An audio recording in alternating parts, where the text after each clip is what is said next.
Police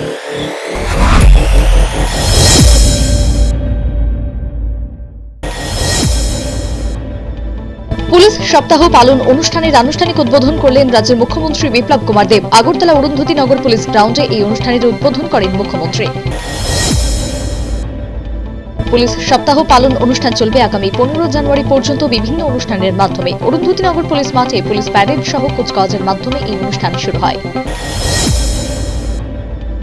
অনুষ্ঠানে রাজ্যের বিভিন্ন থানাগুলিকে প্রশংসনীয় কাজ করার জন্য পুরস্কার তুলে দিলেন রাজ্যের মুখ্যমন্ত্রী বিপ্লব কুমার দেব। পুলিশের আধিকারিকদের ভালো কাজের প্রশংসায় ডিজিপি ডেস্ক প্রদান করেন ত্রিপুরা পুলিশের মহানির্দেশক বিএস যাদব। মোট 37 জন পুলিশ অফিসার এবং সাব ইন্সপেক্টর, সিআরপিএফ ও ত্রিপুরা পুলিশের কনস্টেবল এবং নাইক সুবেদারের মধ্যে এই ডেস্ক প্রদান করা হয়। এদিন এডিনগর পুলিশ মাঠে পুলিশের উদ্যোগে এক রক্তদান শিবিরেরও আয়োজন করা হয় এবং রক্তদান শিবির ঘুরে দেখেন মুখ্যমন্ত্রী সহ অন্যান্যরা। উমাকান্ত ইংলিশ মিডিয়ামে 50তম পূর্ণ রাজ্য দিবস পালিত উপস্থিত ছিলেন পৌর নিগমের কাউন্সিলর তুষার ভট্টাচার্য সহ অন্যান্যরা। বন্য হাতির সমস্যা নিরসনে ব্যর্থ তেলিয়ামুড়া বন দপ্তর। ভাড়া করে নিয়ে আসা 4টি পালিত হাতি দিয়ে বন্য হাতি তাড়ানোর পদক্ষেপ 20 পাও জলের তলায়। প্রায় প্রত্যেক দিনই অব্যাহত রয়েছে দাঁতাল হাতির আক্রমণ। আতঙ্কের মধ্যে দিন গুজরান করছে তেলিয়ামুড়া বন দপ্তরের বিস্তীর্ণ এলাকার মানুষজন।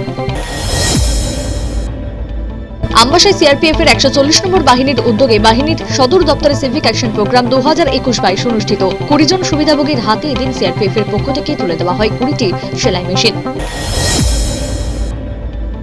3 দিন পর ফের চালু হলো 102 অ্যাম্বুলেন্স পরিষেবা। স্বস্তির নিঃশ্বাস ফেলল ভোগান্তির শিকার সাধারণ মানুষ। পূর্ণ রাজ্যের 50তম বার্ষিক উপলক্ষে আরকেনগর এলাকায় স্বসহায়ক দলের উৎপাদিত পণ্য সামগ্রীর প্রদর্শন মেলা অনুষ্ঠিত। মেলার উদ্বোধন করেন বিধানসভার অধ্যক্ষ রতন চক্রবর্তী। দেশে গত 24 ঘন্টায় করোনায় দৈনিক সংক্রমণ বাড়ল 12.5%। এই সময় 1,79,723 জন করোনায় আক্রান্ত হয়েছেন। নারীদের ক্ষমতা নিয়ে কথা বলেন সৌদি রাজকুমারী। সেই দোষে বন্দী 3 বছর পর মুক্ত বাসমা বিনট সৌদি বিন। এটিকে মোহনবাগানকে 5 গোল দেওয়া মুম্বাইকে রুখে দিল রেনেডির এসি ইস্ট বেঙ্গল। লাথামের 200 রানের পরই বোল্টের 5 উইকেট। বাংলাদেশের বিরুদ্ধে 395 রানের লিড নিউজিল্যান্ড। স্বস্তি পেলেন বিশ্বের 1 নম্বর পুরুষ টেনিস তারকা নোভাক জোকোভিচ। তার ভিসা বাতিলের যে সিদ্ধান্ত অস্ট্রেলিয়ার সরকার নিয়েছিল তা খারিজ করে দিল আদালত। 1972 সালের 10 জানুয়ারি স্বাধীন বাংলাদেশে পা রেখেছিলেন বাংলার জাতির পিতা বঙ্গবন্ধু শেখ মুজিবুর রহমান। ধানমন্দির 32 নম্বরে স্থাপন করা হয়েছে জাতির পিতার প্রতিকৃতি। সেখানে প্রত্যুষে ফুল দিয়ে শ্রদ্ধা জানান বাংলাদেশের প্রধানমন্ত্রী শেখ হাসিনা। তৃণমূল কংগ্রেসের উদ্যোগে রাজধানীর বনেদি হোটেল প্রয়াত মুজিবুর ইসলাম মজুমদারের স্মরণ সভা অনুষ্ঠিত। স্মরণ সভা থেকে প্রয়াত নেতার হত্যাকারীদের শাস্তি দাবি। ত্রিপুরা সড়ক পরিবহন নিগমের শ্রমিক কর্মচারীদের উদ্যোগে মেয়রকে সংবর্ধনা প্রদান। উপস্থিত ছিলেন পরিবহন মন্ত্রী প্রণজিৎ সিং ঘরাই সহ অন্যান্যরা। রামঠাকুর কলেজ এনএসএস ইউনিটের উদ্যোগে স্বেচ্ছায় রক্তদান শিবির অনুষ্ঠিত। রক্তদান শিবিরের সূচনা করেন তথ্য ও সংস্কৃতি দপ্তরের মন্ত্রী সুশান্ত চৌধুরী। এবার করোনার থাবা বসল আরকেপুর থানায়। 30 জন পুলিশকর্মীকে টেস্টিং করানোর পর 4 জনের মধ্যে পাওয়া গেল করোনার সংক্রমণ।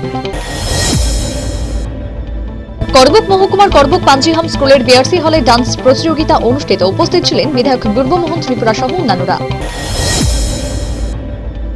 গোমতীর উৎপত্তিস্থল তীর্থমুখী মেলার প্রস্তুতি চলছে জোর কদমে। আগামী 13 এবং 14 জানুয়ারি অনুষ্ঠিত হবে মেলা। 2 দিন ব্যাপী এই মেলার উদ্বোধন করবেন মুখ্যমন্ত্রী বিপ্লব কুমার দেব।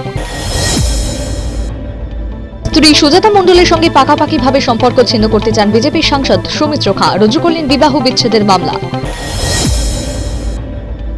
ক্রমাগত করোনা সংক্রমণ বেড়ে চলায় আইপিএল নিয়ে বড় সিদ্ধান্ত নিতে পারে ভারতীয় ক্রিকেট বোর্ড। শুধু মহারাষ্ট্রে বাকি ম্যাচ করার কথা ভাবছে বোর্ড। এআইআইবির ভিপি হলেন রিজার্ভ ব্যাংকের প্রাক্তন গভর্নর উর্জিত প্যাটেল। বেজিংয়ের ওই ঋণদানকারী সংস্থায় ফেব্রুয়ারি থেকে প্যাটেলের 3 বছরের কাজের মেয়াদ শুরু হবে। নতুন করে করোনায় হানা কলকাতা পুলিশের 12 আইপিএস সহ আক্রান্ত 99 জন। আক্রান্ত বেড়ে 450।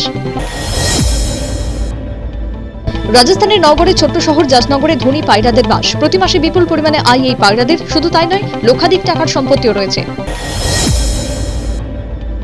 গঙ্গাসাগর মেলা বন্ধের আর্জি জানিয়ে ফের মামলা দায়ের হলো কলকাতা হাইকোর্টে। আদালতে জমা পড়েছে 5টি ভিন্ন ভিন্ন আবেদন।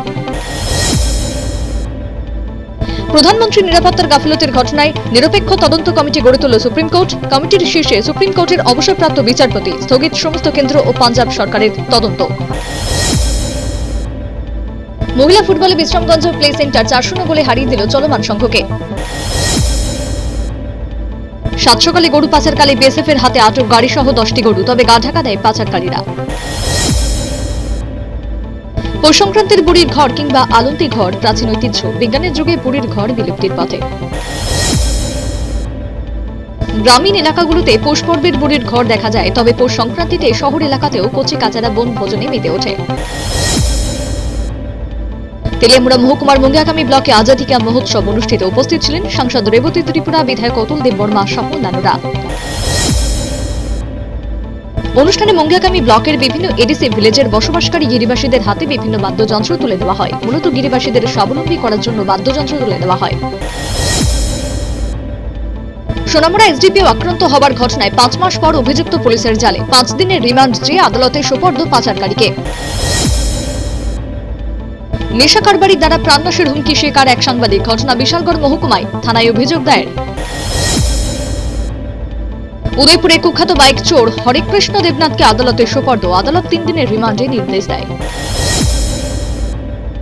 তেলিয়ামুড়া সরকারি মহাবিদ্যালয়ের চত্বরে 2 ছাত্র গোষ্ঠীর মধ্যে সংঘর্ষ, গুরুতর আহত ঋতুরাজ ঘোষ নামের এক ছাত্র।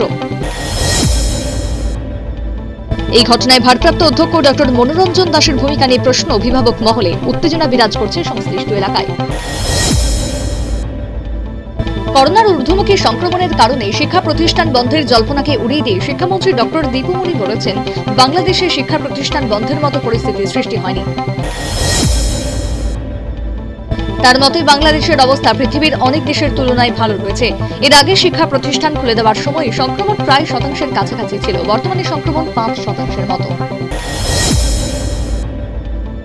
বাংলাদেশে 12 থেকে 17 বছর বয়সী পড়ুয়াদের সংখ্যা 1,16,23,322। এর মধ্যে প্রথম ডোজ টিকা নিয়েছে 44 লাখ, দ্বিতীয় ডোজ টিকা নিয়েছে 4,19,554 জন পড়ুয়া। প্রথম ও দ্বিতীয় ডোজ মোট 48,19,554 জন পড়ুয়া টিকার আওতায় এসেছে, আর 75,54,606 জন পড়ুয়া প্রথম ডোজ নেওয়া বাকি রয়েছে। জাতির জনক বঙ্গবন্ধুর স্বদেশ প্রত্যাবর্তন দিবস উপলক্ষে আগরতলার বাংলাদেশ সরকারি হাই কমিশনারের উদ্যোগে আয়োজিত হয় আলোচনা সভা। উপস্থিত ছিলেন সরকারি হাই কমিশনার আরিফ মোহাম্মদ, মুক্তিযুদ্ধ সম্মাননা প্রাপ্ত সাংবাদিক স্বপন কুমার ভট্টাচার্য সহ অন্যান্যরা। প্রাক প্রাথমিক থেকে দ্বিতীয় শ্রেণী পর্যন্ত ক্লাস 15 জানুয়ারি পর্যন্ত স্থগিত থাকবে। কোভিড পরিস্থিতি এবং স্বাস্থ্য এবং শিক্ষার কথা মাথায় রেখে এই সিদ্ধান্ত গৃহীত হয়েছে। চলমান পরীক্ষার সমস্ত প্রতিরোধমূলক ব্যবস্থাকে মাথায় রেখে অব্যাহত থাকবে। যে সকল ছাত্রছাত্রীরা শুধুমাত্র পরীক্ষায় অংশগ্রহণ করবে তারা উপস্থিত থাকবে পরীক্ষার দিন। হোস্টেল সংযুক্ত স্কুল শিক্ষা বিভাগ এবং এসসি দ্বারা পরিচালিত কল্যাণ বিভাগ, আদিবাসী কল্যাণ বিভাগ, সংখ্যালঘু কল্যাণ বিভাগ এবং সমগ্র শিক্ষা সকল কাজে বন্ধ থাকবে। পরীক্ষা পরিচালনার জন্য কোভিড প্রটোকল বজায় রাখতে হবে। শিক্ষার্থীদের পরীক্ষা এবং শারীরিক ক্লাস, বিদ্যালয় শিক্ষা অধিকর্তা এই বিবৃতিতে এই কথা জানিয়েছেন। সোমবার থেকে সারা রাজ্যে শুরু হলো নাইট কারফিউ, যা বলবৎ থাকবে রাত্রি 9টা থেকে ভোর 5টা পর্যন্ত। সতর্কবাণী পুলিশ প্রশাসনের।